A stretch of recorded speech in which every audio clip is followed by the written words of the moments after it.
Okay, I am here today with Bill Scott, and Bill is the father of Erik Scott, who very sadly was killed about 10 years ago by Las Vegas Metro Police in front of Costco. And Erik was a good friend of mine at West Point. We played 150 pound football together. We hung out a lot at West Point, and we helped each other get through the school, like most of the cadets do. And I had a lifelong friend in Erik, and it was sad that he was taken away from us by Las Vegas Metro.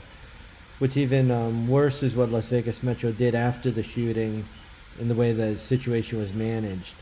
And since then, Bill Scott's been a leader in police reform, and now that we're coming up on the 10-year anniversary of Erik's death, and police reform is now at the top of mind in the United States. I feel it's important to bring Bill to my channel, and Bill's made some time for us, and he's had some recent recommendations regarding police reform. Bill was also was a flight engineer in the Air Force, and he was a member of the Aviation Week as a reporter and journalist. He's been involved in aviation for industry for almost 3 decades, and he has a lot of learnings that he can take from the aviation professional community and bring it to police reform ideas. So, Bill, thank you for joining us today, and I'll let you have the floor. Good to be here, Brian. I appreciate it. As you said, we're coming up next month. It'll be 10 years since we lost Erik. And recap that real quickly. Um, he was a licensed concealed weapon carrier. He and his girlfriend were in Costco just shopping when his weapon was spotted by what they call a loss prevention officer, Shay Lyerly. And he confronted Erik, or a manager did, and said weapons weren't allowed in the store. And Erik noted that there's no signage outside saying such. And he said, well, it's just company policy. So Erik said, we're almost finished. We'll be out of here very soon. But for whatever reason, not only to him, Shay Lyerly called Las Vegas Metro Police. And the situation was amped up. It was all false. So by the time cops arrived, they thought they had a wild man with a gun barricaded inside. Not the case at all. They were evacuating the store. Erik and his girlfriend walked out calmly, and Shay Lyerly pointed out Erik after Erik had already passed the cop at the door. That cop was William Mosier, and he was visibly frightened. He was shaking like crazy. He was sweating like the proverbial, according to witnesses. He spun around, shouted 3 conflicting commands at Erik, fired, and killed Erik instantly.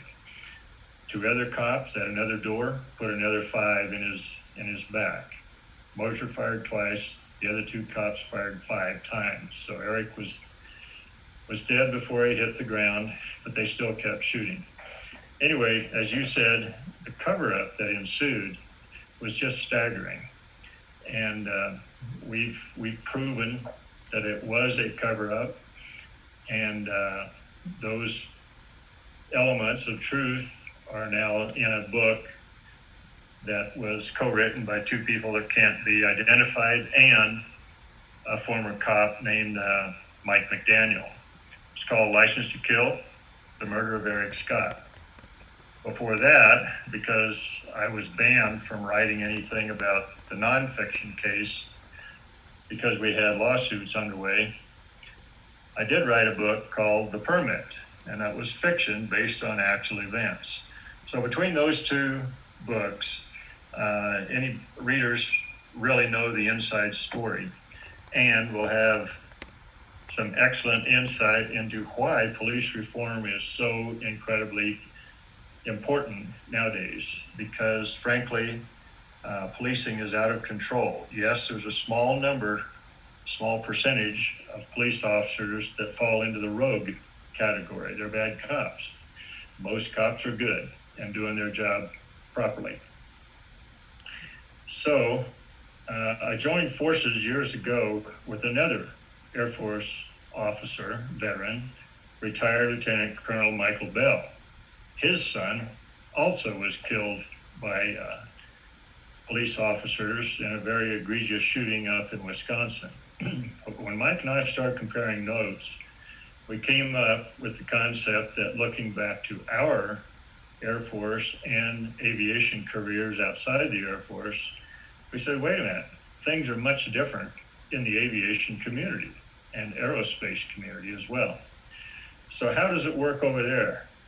If there's an aircraft accident, airliner, or even in the Air Force, third parties are brought in.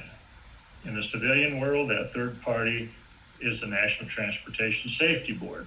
They do the investigation, not to find fault and blame, but to find out exactly what happened and then take measures to make sure it never happens again.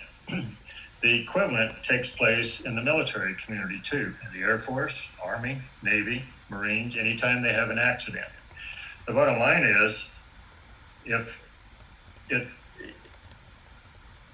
people involved in the accident and their comrades, their compatriots, they do not do the investigation of themselves. Law enforcement does. So back to Las Vegas. Anytime a Las Vegas police officer shoots and kills somebody, they investigate themselves. And in over 350 cases since the 1970s, they've always found themselves faultless. Not one officer has ever been held accountable for shooting and killing somebody in Las Vegas. Bill, one second, I'm sorry. How many investigations did they have without finding any fault of their own? It's over 350 now. Wow. We know that. And Las Vegas police nowadays routinely shoot and kill more than 10 people every year. There have been a few exceptions in recent times, but almost invariably it's over 10. When Erik was killed in 2010, he was number 17, and that was in July. Wow. So why does this happen? Primarily, I believe it's because there's no deterrent. Police officers know, especially in Las Vegas, that they can shoot and kill and get away with it. And part of it is because the justice system, so-called justice system, especially in Las Vegas, is wired. I say it's wired because it's a cabal or a cartel of corruption. So the district attorney works hand in hand with the police department to always make sure that the cop gets off scot-free. They used to have something called the coroner's inquest hearing. That's what we went through in 2010. I remember that. And it's a one-sided affair. The victim's family cannot, and their lawyer cannot participate at all. So the DA presents his findings, which are developed hand in hand with the police and their investigation. They get to ask all the questions. They decide who are called as witnesses. The DAs ask the questions. And the only way the victim's family can participate is by writing out notes, handing them to a bailiff, who hands them to the judge, who decides whether that question is allowed to be asked in front of a jury. Okay.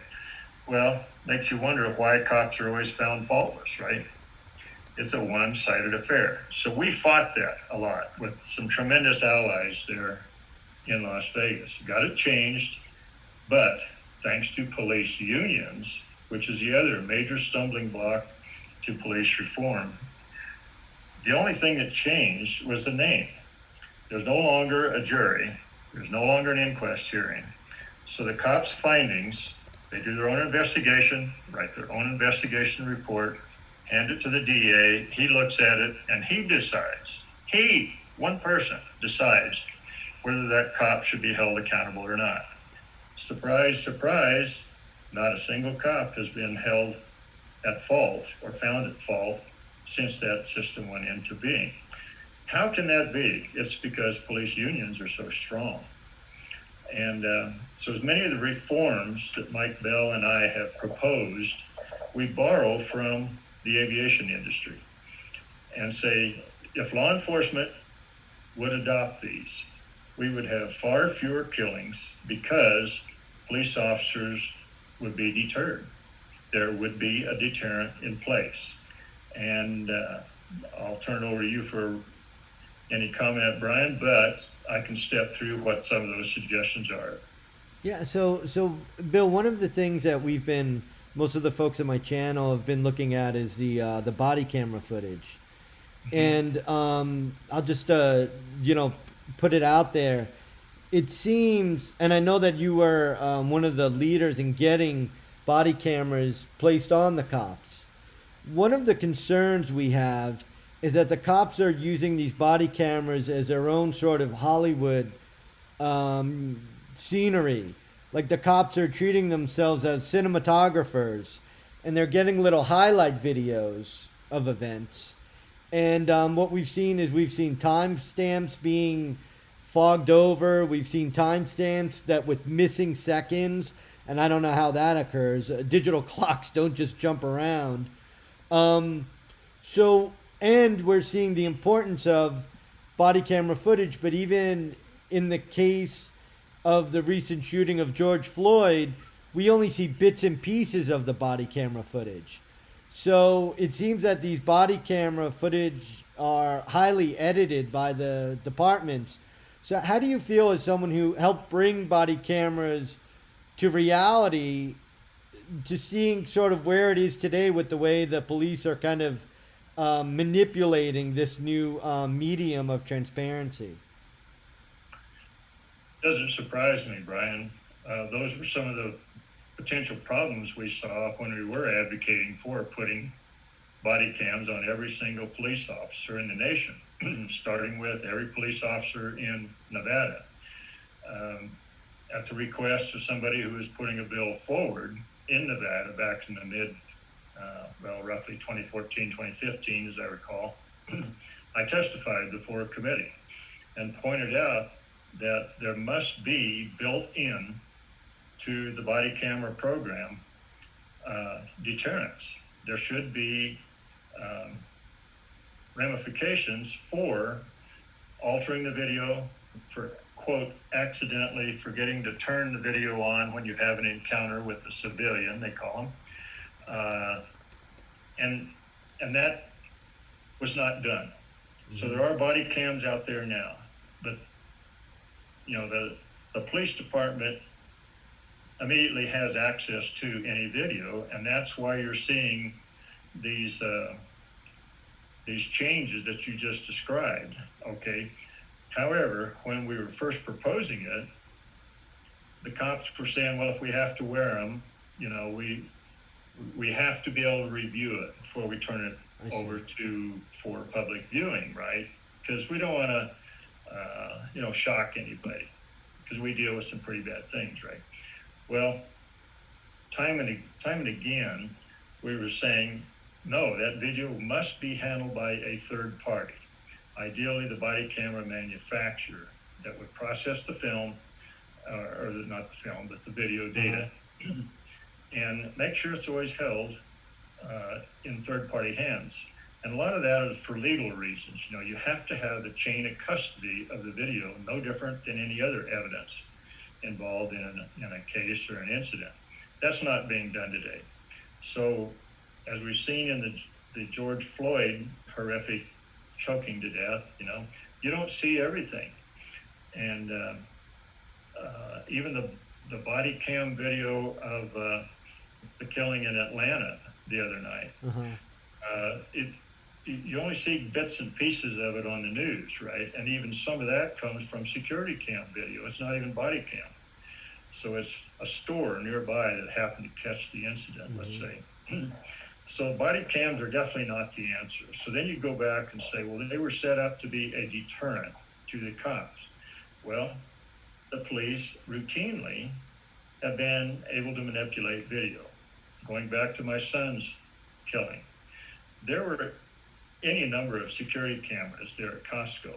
So we all thought, since Erik was killed right in front of the doors at Costco, and there were on the order of 4 or 5 cameras looking right at that entryway, let's take a look at the video. Well, surprise, surprise. When the time came, they said, well, the digital video recorder wasn't working properly. It hadn't been for several days, really. So, long story short, that video data, that hard disk, is all it was turned over to the Secret Service office in Los Angeles. Their forensic experts went through that video and said 96% of the video was usable. Only 4% was not usable, was not recoverable because of physical damage to the recording medium, the platters. Just happened to be the 4% that covered the time Erik and his girlfriend were in the store and Erik was being shot and killed outside. Okay. So, frankly, police departments are very good at, quote, disappearing video. Body cameras help, they're not the fix-all. So, back to deterrence. How do you deter a cop from shooting? Okay. Every cop nowadays that goes through an academy is trained in one primary priority, if you will, and that is officer safety. Okay, they actually train trainees or new police officers. Don't hesitate. Go ahead and shoot. Let God sort out the good from the bad. It's better to be tried by 12 than carried by 6. In other words, protect yourself. So, with that attitude out there, how do you get a cop to think twice before he pulls the trigger? Okay, well, deterrence is what I keep saying. And the things that we now borrow from aviation, if you will, are things like liability insurance. Okay, why doesn't every single police officer have to carry his own liability insurance and pay for it himself? It's not provided by the department. It's not provided by the union. Every cop has to have his own. Okay, that's a condition of employment. If he did, and he has multiple complaints against him from the civilian community, or if he has multiple shootings on his record, his insurance rates go way up. It's no different than you and I driving a car. We're familiar with that process. And what happens if you have a lot of accidents? Pretty soon you can't get insurance, right? Mm-hmm. And then what happens? You're not allowed to drive. Your license is taken away. The same thing should be done in the law enforcement community. And that is one way you get rid of the rogue cops, okay? It would be ideal if the police chief or the sheriff could just fire the bad ones, but the unions prevent that. The unions go overboard to keep the rogues in business. The guy that killed my son, Bill Mosier, he killed 2 people in his first 5 years on the force, and he had multiple complaints against him. I interviewed his training officer way back when. He said, I remember that guy very well. I tried to get rid of him. I tried to bust him out of the academy because he was not police material. And he, in the book, License to Kill, that particular guy is on the record, that training officer, as describing what Mosier was like. So he was a bad cop from day one. He should never have been given a badge and a gun. And he killed 2 people his first 5 years on the force, including my son. That's what happens. That's the bad side of a bad cop, and you can't reverse it. So deter them if you can by measures like liability insurance. Another one is obviously in the bigger picture, have something like the NTSB that does third-party investigations. Don't let the cops investigate themselves. That in itself would be deterrent. So you can't have your buddies taking care of you if you screw up, right? Because somebody from the outside is going to be looking at everything. So third-party investigations. Another way we could break down what I call the blue wall of silence. That's where every other cop takes care of his buddies, right? Nobody testifies against a fellow cop. Nobody challenges them. Nobody reports their bad actions, right? We're all in this together, and they feel they have to, link arms to defend themselves against the community that doesn't trust cops anymore, doesn't respect cops, poor me, I'm a cop, right? Well, most of them are good cops, and yet they are at fault for not reporting and getting rid of the bad ones. So now we have a situation right now at this time where every cop in the nation feels like he's under fire. Okay. And it's because of the bad actions of a very small few. But the good cops are at fault because they did not get rid of their bad compatriots. Now, one way to do that, borrowing again from the aviation community, we call it the aviation, um, it's ASARS, Aviation Safety and Reporting System, ASRS. And what that is a way to anonymously report situations that could result in an accident. So, Brian, if you and I are flying in an airliner day after day, and you see me doing something stupid day after day, and it's just a matter of time until we have an accident, you have the option of reporting anonymously through the ASARS system about me. Well, if there's multiple reports coming in from any number of pilots flying with this guy, then there's probably some credibility to it. They can look into it a little bit more, see if there's any other complaints, etc. And then that system, ASARS, is handled by NASA. Again, a true third-party investigatory, or at least a data compilation authority. And at some point, they can report back to whomever might be able to take care of that, whether it's airline management, ideally, or can even go to the FAA and they can pull the guy's pilot certificate, right? Mm-hmm. So that's one example of how it works in the ASAR, how ASARS works in the aviation community.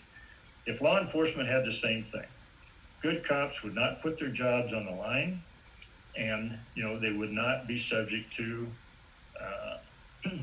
blackballing and backlash from their fellow cops, But they could report somebody like Bill Mosher, who is a loose cannon. They should get rid of him before he kills people, and you get rid of those guys that are now causing an awful lot of grief to a lot of good cops out there. So, Bill, when you've spoken with cops, like the good cops, I mean, I have a lot of cops in my family, about this, about like the toleration of the bad cops, of the bad actors. What do they say about it? Are they embarrassed by it? How do they feel? They are embarrassed by it, but they're also quick to point out that, I would lose my job. My family would be at risk from my fellow cops if I was the one to blow the whistle, right? So it's almost like trying to live within a mafia. So Blue Wall of Silence is also the Blue Mafia. Wow. They really have a system, a very tight system that prevents good cops from reporting and trying to get rid of bad cops. You say, well, why don't you go to your supervisor? Well, the supervisor's a cop. Why don't you go to the police chief or the sheriff? Well, he grew up in the same system. And there's a very good chance that it will not be anonymous, It will not be kept secret. It always leaks out. Mm-hmm. Somebody will find out who did it, and then the blowback happened. So the good cops say, I can't take a chance on that. I don't want my family hurt. I don't want my house torched. I don't want to be, at risk. And you say, well, does that ever really happen? Go watch the movie Serpico from the 70s. Frank Serpico. I know the guy. I've talked to him. He's reinforced exactly what happened. Here he is, plainclothes cop. He's ready with other cops right behind him to break down the door of that apartment and take down the drug guy. He hits the door. Okay, the door opened. The guy's pushing against it. Frank's trying to get in, and the guy's pushing the gun outside. And he's screaming at his buddies to help him. They don't come to his help. Oh, why? Because he is known as the guy that's trying to clean up the New York Police Department. And Frank is shot. And the other guys just sit there. Okay. And Frank managed to live. He managed to live. Okay. And if his story hadn't become a movie, nobody would even know about it. And Mm-hmm. it just goes on and on and on. Well, NYPD has had a very tough time with corruption forever and ever. Las Vegas, also lots and lots of corruption, but that's a totally different situation. And it's extremely tied in with the fact that Las Vegas truly is Sin City, and it's all about keeping the money going. Got to keep the money going. So some of these things are starting to become known to the wider population. But circling back to why we're here today Mm-hmm. is the police reform movement that's underway right now. And we're trying to get this message out that there are concrete, pragmatic methods that we could implement right now that would make a drastic difference. And I must say right away that the problem we're dealing with now is not racial. Race is a component of what's wrong, okay? But I say cops are equal opportunity killers. The bad cops, they kill more white people than they do blacks, browns, or yellow. The problem is the bad cop. It's not systemic racism, even though we know that exists in certain places.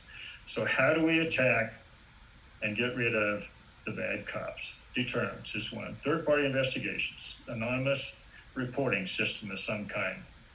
But I also say the liability insurance is another tactic or method could be used.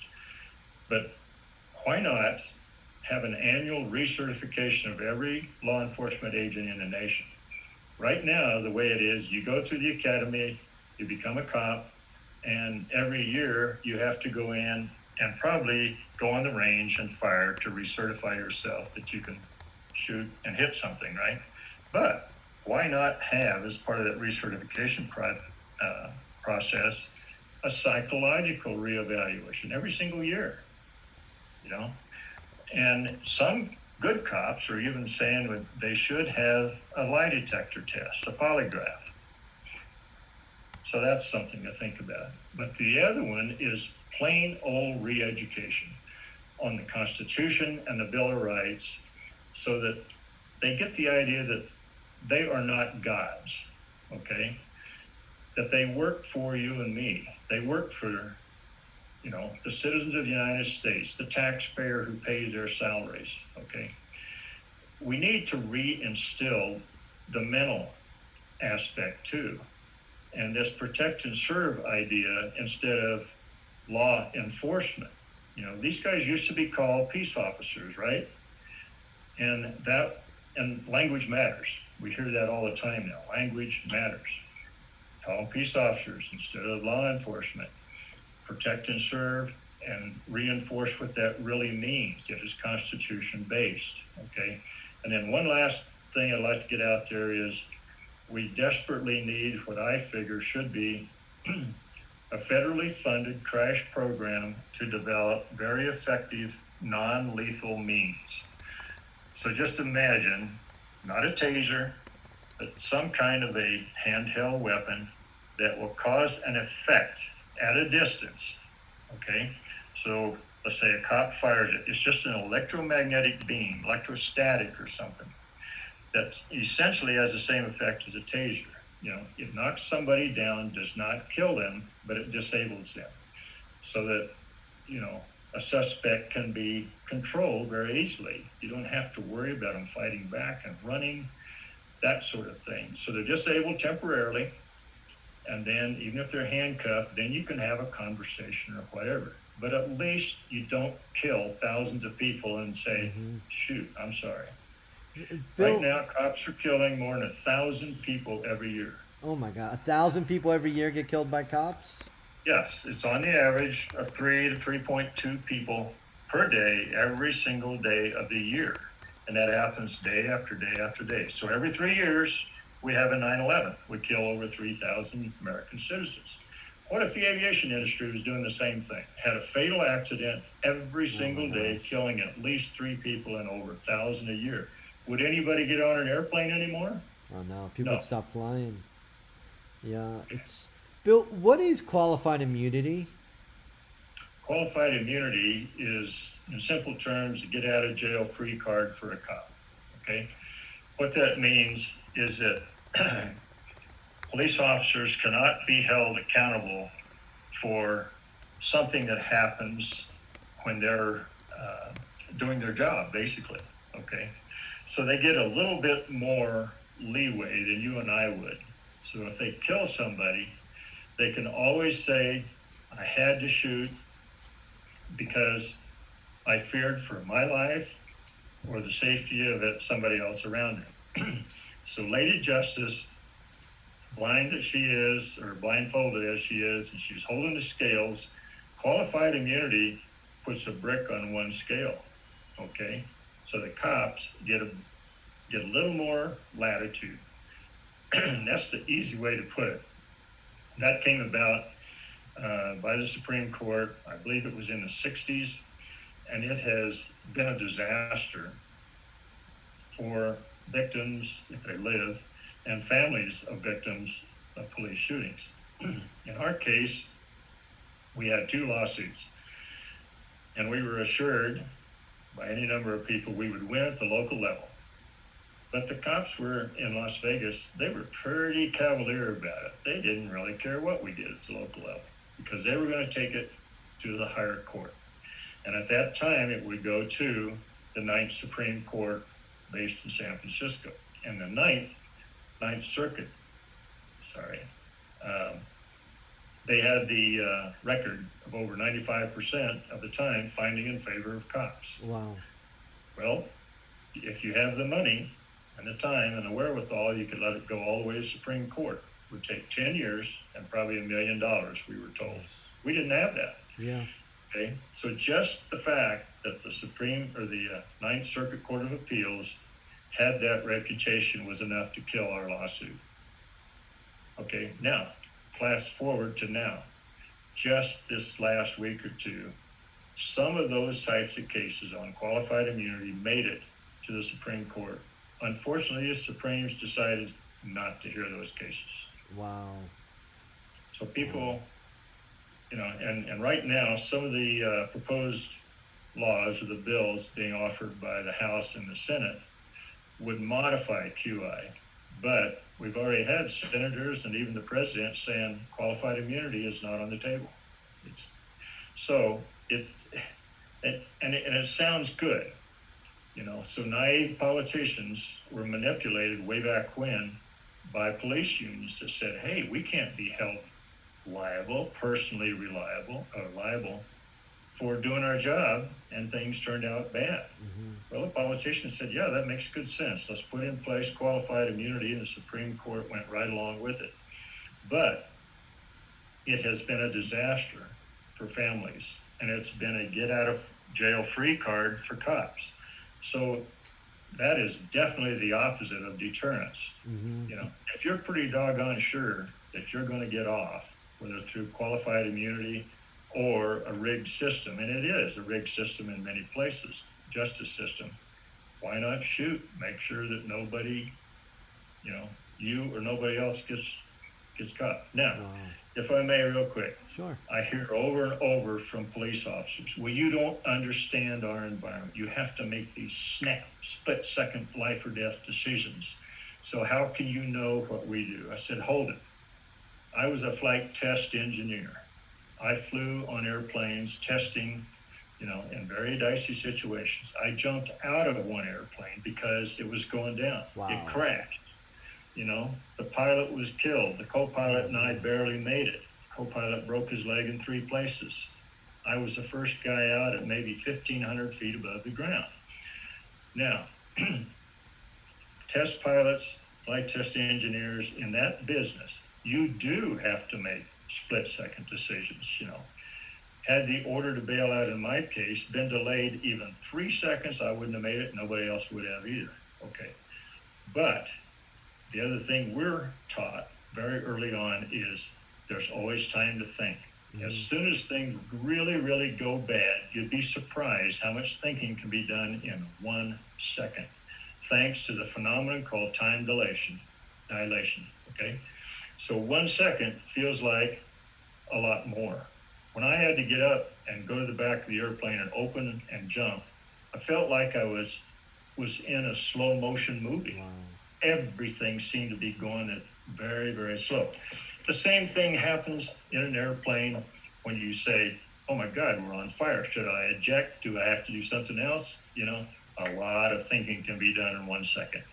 Police officers, you can do the same thing. I understand danger. I understand what it's like to have to make those very fast decisions. Unfortunately, police officers pretty much are trained, don't hesitate, just go ahead and shoot. And as I've heard one say, let God sort the good from the bad, but by God, I go home at night. Unfortunately, my son didn't get to go home at night No. because a cop mistook a BlackBerry phone in my son's hand for a gun. A BlackBerry phone. And because that cop was scared, he was not police officer material, he was a defect. He fired and killed, and my son's life ended on the spot. It's horrible. Oh, Bill. Bill, can you speak to the media and Las Vegas Metro?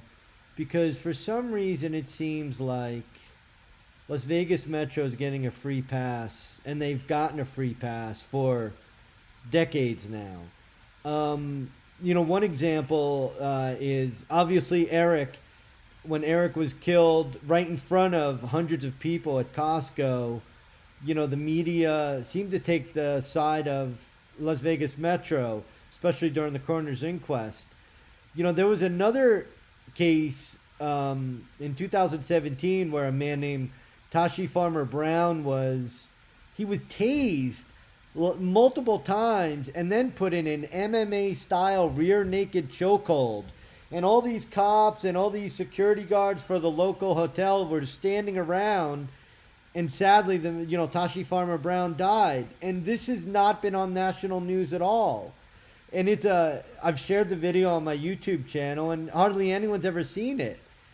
And I just wonder, as someone who's lived through this, what's the deal with the media and Las Vegas Metro? Why do they seem to have a free pass locally and for sure nationally with the media?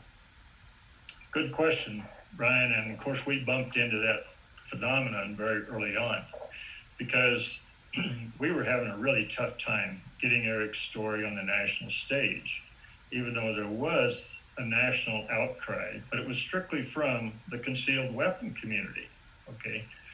And we kept thinking, and we had a professional PR person working with us voluntarily, thank God for Lisa Mayo DeRiso. But we just couldn't get on Fox, CBS, ABC, even though I talked to an ABC reporter, okay? And we were frustrated. And in talking to my other son, Kevin, super logical guy, I said, what's going on here? And he said, well, think about it, Dad. When was the last time you ever saw any bad news come out of Vegas? Now, circle back to why. Why would Vegas be different? Because the place runs on money. We're talking billions of dollars per year flow into Vegas. People go in there to gamble, have a good time. What happens in Vegas stays in Vegas. It's a unique environment, right? So money is the primary currency. Their justice system, their police system, the entire town is geared to operate that way. So the local media is part of that. Now, after Erik was killed, thanks to Lisa and some really great allies we had out there, I was able to get on almost every TV channel, was interviewed by their newspapers, and little by little, people were telling this story kind of through our eyes, our position, okay? And the cops didn't like it. So they put the squeeze on. Literally overnight, there were now stories coming out that were very demeaning of Erik. They denigrated his character. A lot of them were just flat false, okay? But many of them were just to paint a picture of what is normally done across the nation. You can spot it very easily. Very quickly, the cops make sure the media portrays the victim as somebody that is less than an upstanding character, right? Well, it's an interesting psychological phenomenon, and the local media in Vegas is pretty good at it. They just take what the cops tell them and they put it out there. And here's the psychological reaction that most people have.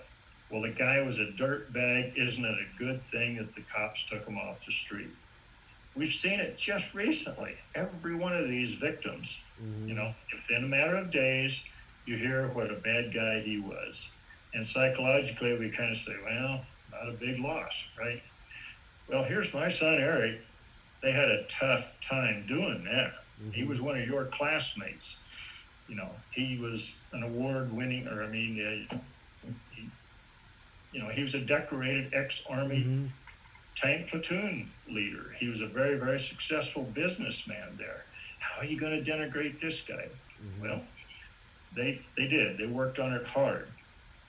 And those methodologies, without getting into them, are in that book, License to Kill. And you can see how they operate. Now, back to the media. Why do they do as they do?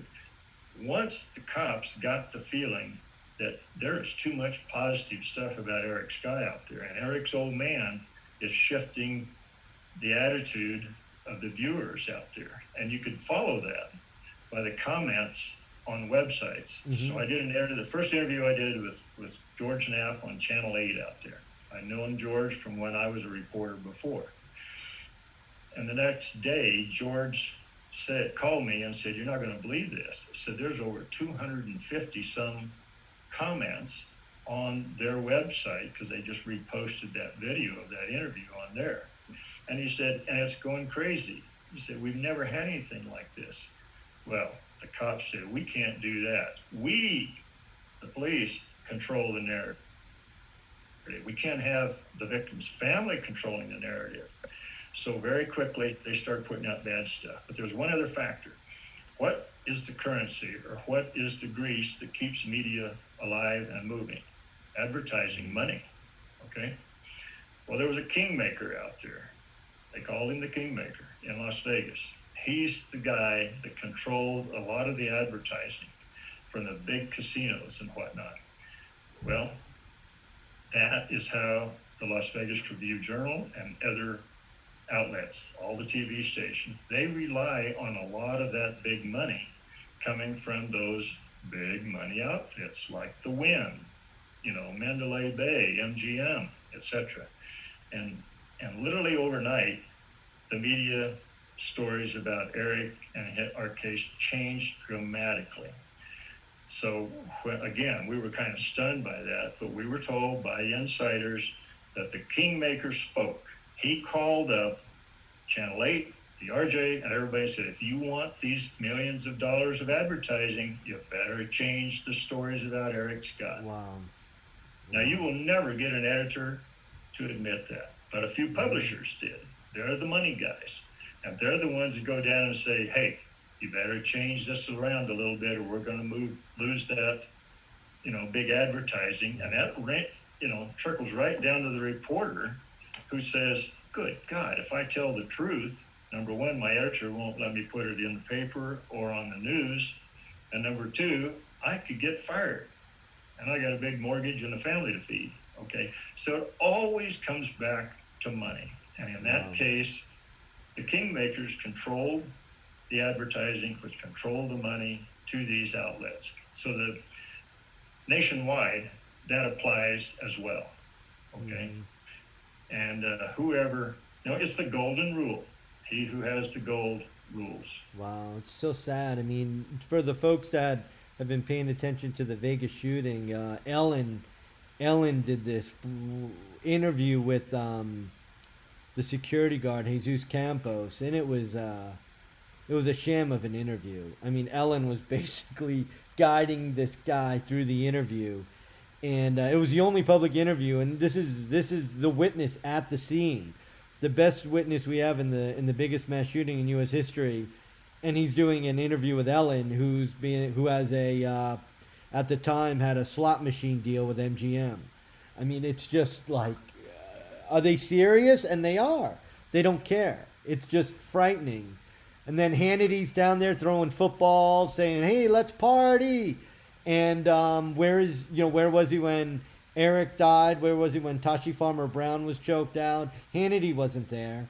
So I don't know what these national media figureheads think they're doing, but people are not turning a blind eye to their actions anymore. I would say we kind of realize what's going on. Well, I hasten to say there are good reporters out there, just as there are good cops out there. But having worked in the news business, I've seen this stuff, firsthand. Thank God I worked for one of the most high integrity organizations in the business, Aviation Week and Space Technology Magazine. But if I, as a reporter for Av Week, had done any of these things that we're talking about, I would have been fired and out the door in a heartbeat. Okay. Unfortunately, a lot of places don't have that level of integrity, or the news business is a very small margin business nowadays. They just can't afford to lose a few $1 million in advertising. So, well, we're going to have to go along to get along if we want to stay in business. So thank God for independent outfits like yours, like we're doing today. And I have to say that what we found, the most effective tools for getting the word out are, quote, entertainment. All right. Mm-hmm. So that's why I wrote The Permit, and part of it is, you say, I was asked from day one, well, if there's true stuff in here, why didn't you just do it as nonfiction? Well, at the time I was banned from doing it as nonfiction by our lawyers. Okay. But he said, yeah, go ahead and make a story out of it and just wrap it around the facts, which I did. But there's another psychological element here too. With fiction, telling the real story, the real events wrapped around an interesting story has been one of mankind's most effective tools for changing perceptions.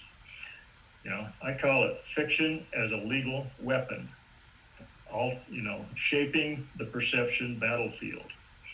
Okay, and you go back in history.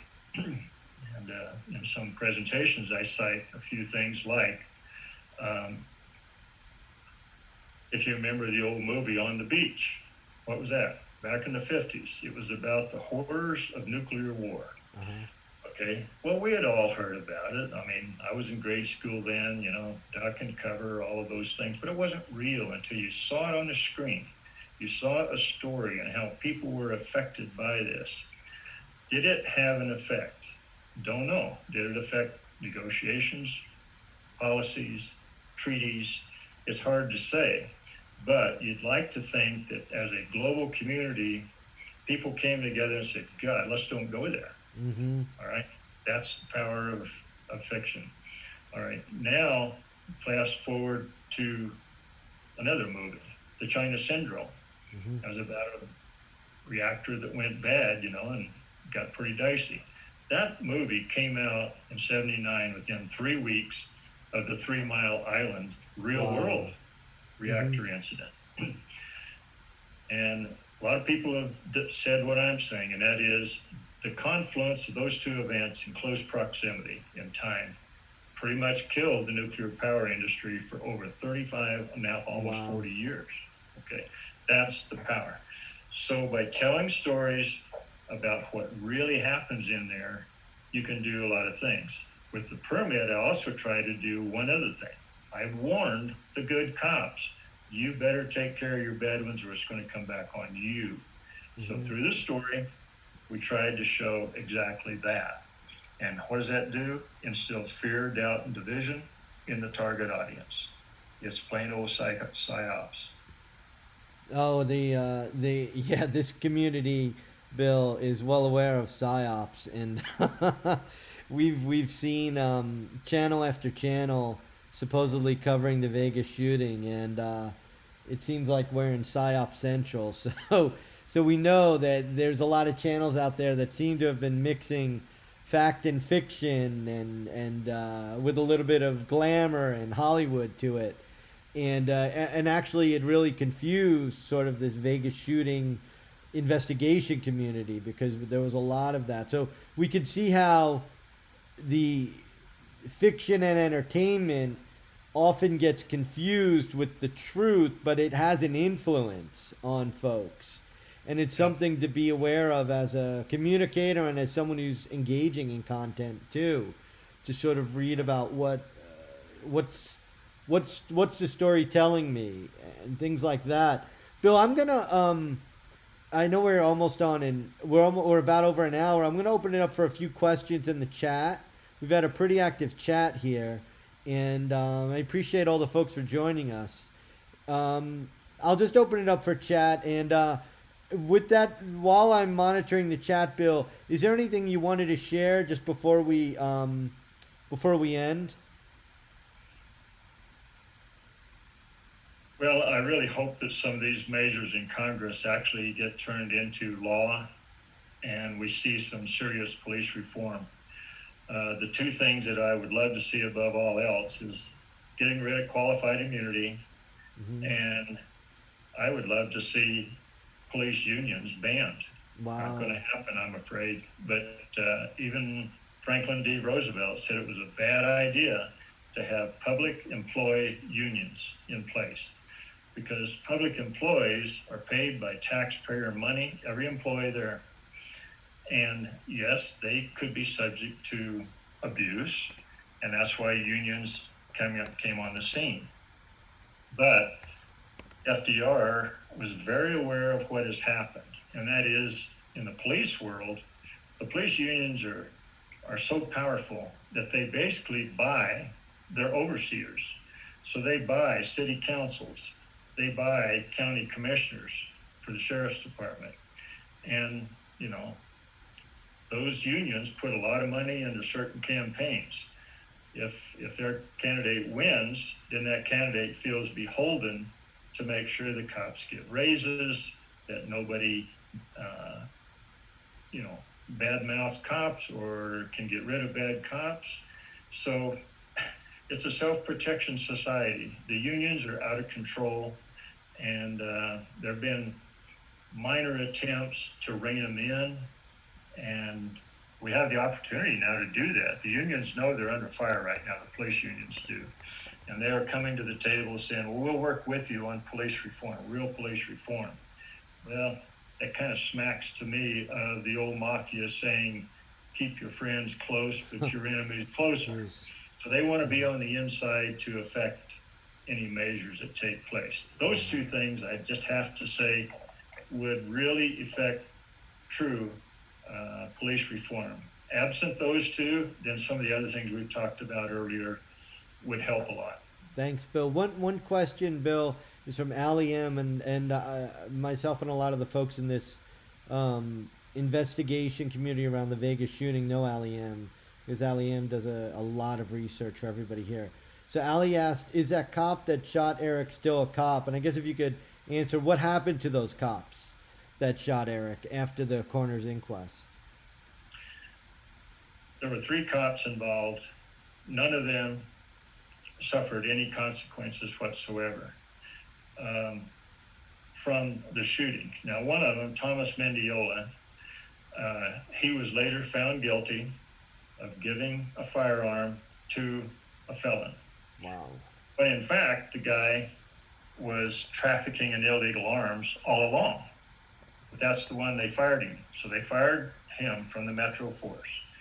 And then he was eventually given a hand slap, fined $2,000, and said, "You're gone." I don't know what happened to him, but one of the bad things that happens now is cops like him get rehired just down the road by another department. Now, the guy that killed Erik, William or Bill Mosier, I heard retired a few years ago, somewhat under a medical retirement because he suffered so much anguish from the way he was treated for killing Erik. Okay? And we know that he was somewhat ostracized because I actually had a cop saying, that he couldn't get anybody to work with him anymore. And everybody said that he was just a worthless guy anyway. So he's supposedly retired, living on the public dole. The third cop, Joshua Stark, he's the only one I give a pass. He's the only one that expressed real remorse but he still lied on the stand at the inquest hearing. But we've also heard direct from his lips to the ear of somebody I know very well at a public function. He ducked his head and said the Erik Scott killing was a bad shoot. If I had been the first officer on the scene, it would have turned out a lot Oh different. my gosh. So in a nutshell, that's what happened to the 3 cops. One of them is still on the force. That's Stark. Stark is Adiola was kicked out. Mosier's retired. Okay, gotcha. Thank you, Bill, for answering that question. Bill, thanks for helping all of us understand what you went through, with the death of Erik, which is horrific, and helping our country move forward too with these recommendations. Well, now we've got it on the channel. We've had a really active group already view this video live. I'm sure we're gonna have hundreds of people view it after this. So the word's getting out there, Bill, and just let us know what we can do to support you. And thanks for everything and for the time today. And I appreciate all the folks that joined us. Thanks again, Bill, for everything and what you do every day. Quite welcome. Thanks for the opportunity, Brian. No, you're welcome. Bye-bye. See ya.